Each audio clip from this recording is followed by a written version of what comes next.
আমরা যাচ্ছি খরনাতে। Suddenly plan করলাম খরনাতে যাব বড়টা রুটি ভাজি খাওয়ার জন্য। সো সেখানকার বড়টা রুটি খুবই সুস্বাদু ও মজাদার। চটপটি বট ভাজির সাথে হচ্ছে রুটি। ওয়াও,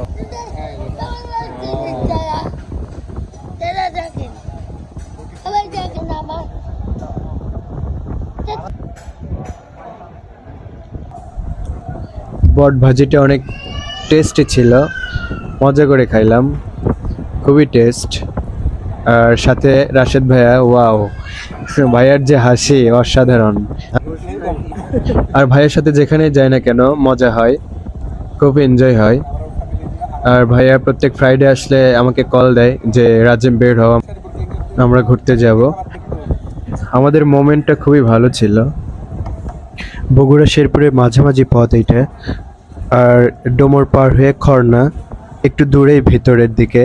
সো সেখানে একটা বাজার আছে, বিকাল দিকে মানুষজনের সমাগম সেখানে অনেক বেশি হয় আর কি। আবার কখনো যদি সময় পাই তাহলে সেখানে আবার যাব ইনশাল্লাহ। সো সেখানে দেখি যে এরকম বট ভাজির বেশ কয়েকটা দোকান।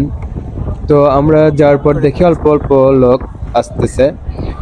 বসার পরে যখন খাওয়া শুরু করলাম দেখি অনেক লোকের সমাগম সেখানে। এখানে নাকি এই বট ভাজি আর রুটি এটা পপুলার,